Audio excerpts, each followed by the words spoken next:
Investments. Investments are the things that people get into, basically just to put it like this. If you have money, the best way to make more money is to set your existing money up to where it can work for you. You work so hard to get your money, it's about time the money can flip around and work for you, and you do that through investments. A lot of people try to do it themselves. Some people are successful, most people aren't. But the ones who are the smartest and the most successful are the ones that bring in professionals to handle their investments.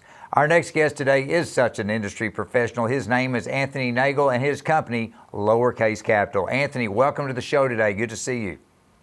Good to see you too, Bryan. We're going to start this off properly, reading your bio like I do as a professional talk show host. You're a Navy veteran supporting our states. We appreciate that. Thank you for your service on that very much. We sincerely appreciate that. Thank you. So you spend all the time in the Navy, you get out of the Navy and decide, well, I'm going to do something else. And of all things, you got into, for lack of a better term, narrowing it down, medical sales. You were doing stuff related in the medical industry, decided to do something else, and you went this direction. So with all the different ways you could have gone, Anthony, how did you decide you wanted to get into investments? Well, I was at work looking for the next challenge and looking at the numbers of the stock market. That's what really appealed to me. I know that if you can figure out how to find an advantage relative to other people looking at the stock market, you can make some money. And so that's what I went down the road of doing. I started studying the stock market about 5 years ago. Well, learning all about the stock market is one thing, but figuring out how to turn this into a business is something else. And I know that you, like so many other people, really got into networking to get the word out there, face to face, if you will. Find out what people are looking for, let them know how you can help. But now all of a sudden we had to put a halt on that because the whole COVID-19 situation has really kind of cramped your networking style. So how have you adjusted to that? Yeah, certainly it's been a change for sure. What we started doing is putting together some online content instead. We're launching a free educational series, and the first video was recently posted on financial portfolio construction and management. And we're looking to just put out some educational material to help gain awareness of our business and what we offer. That way, once normal business resumes, we can meet some of our new clients face to face. Well, see, that's outstanding because there's so many people that can't think on the fly and adjust. They get in their little box, Anthony, and they just do the things the way they know how to do it. And if something happens that doesn't allow them to do it, they don't do anything, but not you. You've been able to adjust. And I think in your chosen profession, that works out really well. So speaking of investments and whatnot, I'm not asking for advice or anything, but with the stock market doing this whole roller coaster situation, how has that impacted what you're doing these days? Sure. Well, it definitely requires more time and attention in a volatile market situation like this. It really helps to keep an eye on things even throughout the day.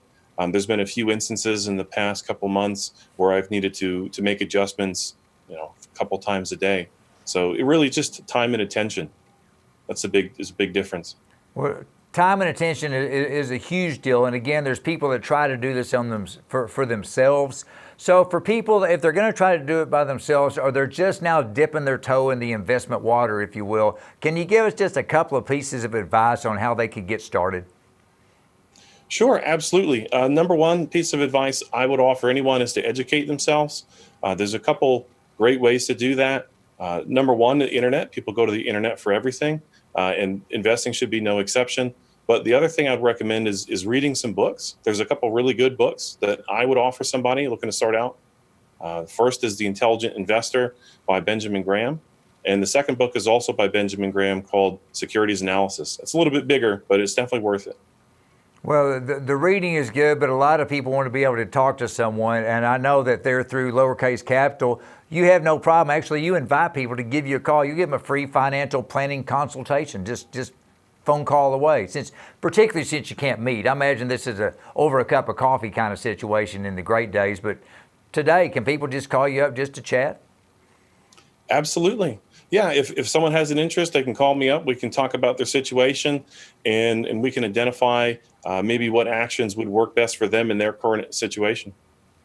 Well, and I think that's the biggest thing, because I've talked to guys like yourself and reading about you and just chatting with you here today on All In. I can tell that you're the guy that gets it because you listen first and you talk second. You're going to listen to people's needs, because not everybody needs the exact same thing. We're all at different places in life, different ages, different marital status, all sorts of things out there. So you've got to listen first and then help people see what their goals are and then set up the situations to get there. So do you agree that you do a lot more listening than you do talking, at least in the beginning? Absolutely. No, and it's required, because what you have to be able to understand is, what is the interest of this client in terms of their goals? What is their risk tolerance? What investments might they be inclined to go for? And maybe what items are they completely opposed to getting into? And so you have to know really fully what are the goals of the client so that you can best work for them. And without listening, there's really not a good way to do that. Have you ever had a situation where someone, they're just convinced that this is the investment I want to do, and you know it's not the way to go, and you just have to let them go do it? I mean, at the end of the day, I work for the client. And so my role is to offer my professional advice, but that's exactly what it is. And so with the client being properly advised, if they're looking for a particular approach, I'll give them the best version of that I'm able to do. I think, just to summarize it, it's your job to give the best advice you can, but the decision on what they do is theirs, not yours. And as long as you've given them the best advice, you've done your job. Fair enough? I would sum it up just like that. I do care about the performance of the client overall, but if they're explicit in their needs, it's not my place to question that. Is yours the type of business, I'm curious, is yours the type of business, I know networking's a big deal, but do you get a lot of referrals as well? From people looking to get started out? And maybe if somebody says, hey, do you do investments? Who's your guy? And they'll say, oh my gosh, you got to call Anthony. So is referrals a big part of your business? It absolutely is. So referrals are super important, because the best way to gain trust from someone that you don't know is from someone that you do know. And so it's not a biased source. It's your friend, it's your professional colleague, somebody like that. And if they're telling you that, Anthony over at Lowercase Capital treated them right, maybe they'll be willing to come approach me and take the time to hear what I have to say, but more importantly, so that I can hear what they have to say. So are there different, let me check with this. When should somebody start investing? I mean, for example, you're not going to sit down with a 14-year-old to go over their desires and needs and everything, but maybe a college student. I mean, it's different things at different times. Everybody has different needs at different points in life. But is there such a thing as being too young to get started? No, I would say in a general sense, no. As soon as you have some money that you're questioning, what should I do with it? Maybe that's the point where you want to look at some more long-term prospects for that money. So really, college age is a good age to consider. After you get your first job out of high school, it's a good time to consider. Realistically, for myself, I didn't start until I was 25. And the number one thing I wish I did was start when I was 20. Can't go back in time. Wow. Well, the number one thing I wish I would have done is known Anthony Nagel when I was 20. And we'll just leave that at that right now. Okay, so as we mentioned numerous times here during your segment, some people go out and they handle investments themselves. Sometimes people will bring you in to do it for them. Is there a hybrid? For example, would I handle this stuff over here but let you handle something else? Absolutely. I would say that's pretty normal. What will typically happen is clients will have a larger portion of their holdings that they'll want to have managed professionally, but they still want to, play, so to speak. They want to play with their brokerage account with no commission trades. They can get in and out of positions. And honestly, it can be a lot of fun, so I understand it. But I would say that's a very normal thing.